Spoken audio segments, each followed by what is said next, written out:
নমস্কার। আজকে আমরা বিশাখা নক্ষত্রকে নিয়ে আলোচনা করব। আপনারা সবাই জানেন যে বৃশ্চিক রাশির মধ্যে বিশাখা নক্ষত্রের অবস্থান, অর্থাৎ কিছুটা বিশাখা নক্ষত্র তুলা রাশির মধ্যে পড়েছে এবং কিছুটা বৃশ্চিক রাশির মধ্যে। সাধারণভাবে দেখা যায়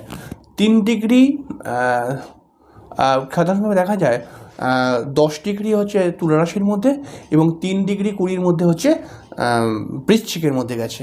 এবং বিশাখা নক্ষত্রে যদি আপনার জন্মগ্রহণ হয়ে থাকে তাহলে আপনার ব্যক্তিত্ব কেমন ধরনের হবে এবং আপনার মেন্টালিটি কেমন ধরনের হবে, এই সব বিষয়গুলো নিয়ে আলোচনা করব। তো আপনি যদি বৃশ্চিক রাশির বিশাখা নক্ষত্রে জন্মগ্রহণ করে থাকেন তাহলে পরে আপনি কিন্তু অবশ্যই একটু ধৈর্য সহকারে অনুষ্ঠানটিকে দেখবেন। এছাড়াও তুলা রাশির বিশাখার মধ্যেও যদি আপনি জন্মগ্রহণ করে থাকেন তাহলেও কিন্তু আপনি অনুষ্ঠানটিকে অবশ্যই দেখবেন, কারণ অনুষ্ঠানটি কিন্তু মনে করুন আপনারই জন্য। অবশ্যই অনুষ্ঠানে চলে যাব।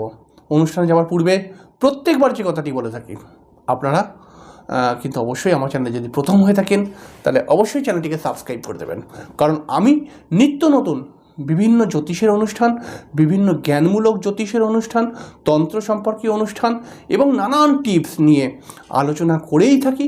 এবং আমি কিন্তু জ্যোতিষের শিক্ষামূলক অনুষ্ঠান নিয়ে প্রচুর ভিডিও করে থাকি। তো যারা শিখতে ইচ্ছুক, জ্যোতিষটাকে শিখতে চান, তারা কিন্তু একটু অপেক্ষা করুন। আমি জানুয়ারি মাস থেকে কিন্তু শিক্ষামূলক অনুষ্ঠানও আপলোড করব এবং তার সঙ্গে রাশিফল বা যেরকম এখন অনুষ্ঠানগুলো করছি সেগুলো অনুষ্ঠানগুলো আপলোড করব। তাই আপনারা কিন্তু অবশ্যই দেখবেন এবং চ্যানেলটিকে সাবস্ক্রাইব করে রাখুন, তাহলে কিন্তু অনেকটা সুবিধা হবে। তো যাই হোক, আমরা চলে আসি বিশাখা নক্ষত্রকে নিয়ে। বিশাখা নক্ষত্র খুব ইন্টারেস্টিং একটি নক্ষত্র। বিশাখা কথাটি এসছে যে আমরা যে স্বর্গের যে দেবরাজ ইন্দ্র থাকে না, এই ইন্দ্রের নামকরণ থেকে বিশাখা ব্যাপারটা কিন্তু ইন্দ্র ভুল বলছি। বিশাখা নক্ষত্রের নামটা যেটা এসছে সেটা হচ্ছে বৈশাখ মাস থেকে বিশাখা নক্ষত্রের নামটা কিন্তু এসছে। বিশাখার প্রাচীন নাম যদি আমি চলে যাই তাহলে এবারে বিশাখার প্রাচীন নাম কিন্তু রাধা, যেখান থেকে অনুরাধা এসছে। এই অনুরাধাটা নামটা দেওয়া হয়েছে এই বিশাখার সামনাসামনি নক্ষত্র বলে অনুরাধার নামটা দেওয়া হয়েছে। বিশাখা কথাটাকে এখনকার বর্তমান যুগ একটু পরিবর্তন হয়ে গেছে নামটির মানে বিশাখা মানে করে দিয়েছে, মানে এরকমও অনেকটা মিলে যায়। দেখেছি যে অনেক সময় দেখি না, বিশাখা মানে শাখাবিহীন কোনো গাছ থাকলে মানে এরকম বিশাখার সঙ্গে ম্যাচ করে। অর্থাৎ বিশাখা মানুষের লোকদের মধ্যে কিন্তু দেখা যায় খুব বেশি বন্ধুবান্ধব থাকে না, খুব বেশি লোকের সঙ্গে কিন্তু খুব বেশি মানে বন্ধুত্ব করে না, একটু একা একা থাকতে ভালোবাসে। এবং বিশাখা নক্ষত্রের মানুষেরা কিন্তু প্রচণ্ড গুণী প্রকৃতির হয়ে সাধারণভাবে এরা কিন্তু খুব বেশি বন্ধুবান্ধব করা, খুব বেশি এনজয় করা, পার্টি করা এগুলো পছন্দ করে না এবং নিজের একটা পরিধি তৈরি করে নেয়, সেই পরিধির মধ্যেই এরা থাকার চেষ্টা করে। বিশাখা নক্ষত্রের মধ্যে কিন্তু বেশিরভাগ সময় দেখা যায় এরা কিন্তু যেটা ভাবে সেটাকে করার জন্য আপ্রাণ চেষ্টা করে এবং সেটাকে করেই ছাড়ে, বা এরা যদি লেগেই থাকে তাহলে হয়ে যায় সেটা। এবং তারপরে দেখা যায় এদের মধ্যে কিন্তু এরা কিন্তু বিশাখা নক্ষত্রের মানুষরা প্রচণ্ড দায়িত্ববান তো অবশ্যই হয় এবং পরিবারের প্রতি এদের একটা আলাদা প্রেম দেখতে পাওয়া যায় এবং পরিবারের লোকদেরকে কী করে ভালো রাখবো সেরকমও একটা চিন্তাভাবনা এরা কিন্তু করে। বিশাখা নক্ষত্রের লোকদেরকে অনেকে বোকা বোকা মনে করে, এটা কখনোই বোকা নয়। এরা কিন্তু একটু চাপা স্বভাবের হয়ে থাকে এবং এরা কিন্তু বিশাখা নক্ষত্রের যত রকম মানুষ আমি দেখেছি সেই সমস্ত মানুষদের মধ্যে দেখেছি যে এরা কিন্তু নিজের কাজটাকে ঠিক করে করার চেষ্টা করে, যেটা পড়াশোনা হতে পারে, পড়াশোনার সময় ভবিষ্যতে কর্ম, পারিবারিক প্রেম এগুলো কিন্তু থাকে। এবং বিশাখা নক্ষত্রের মানুষরা একটু স্পিরিচুয়াল মেন্টালিটিরও হয়, যেহেতু এটা বৃহস্পতির নক্ষত্র সেই কারণে এটা একটা স্পিরিচুয়াল মেন্টালিটি, বড়োদেরকে সম্মান করা, বড়োদেরকে রেসপেক্ট করা, ভগবানের স্থানে যাওয়া, ভগবানকে পুজো পাঠ করা এবং তীর্থযাত্রা করতেও এরা কিন্তু প্রচণ্ড ভালোবাসে। বিশাখা নক্ষত্রের মানুষদের যদি আপনি কোনো কাজ বলেন এরা কিন্তু খুব উৎসাহী প্রকৃতির হয়, অর্থাৎ যদি এদের মনে লেগে যায় তাহলে পারে কিন্তু কাজটি সম্পর্কে সম্পূর্ণ ধারণা নিয়ে নেওয়ার চেষ্টা করে। এবং বিশাখা নক্ষত্রের মানুষরা যদি ঠিকঠাকভাবে চলাফেরা করে তাহলে কোনো একটি সময় এরা কিন্তু প্রভাবশালী ব্যক্তি হয়ে যেতে পারে, অর্থাৎ এতটা গুণ এদের মধ্যে দেখতে পাওয়া যায়। তবে এই বিশাখা নক্ষত্রের মানুষরা কিন্তু কোনো কোনো সময় একটু বেশি উদার প্রকৃতির হয়ে যায়।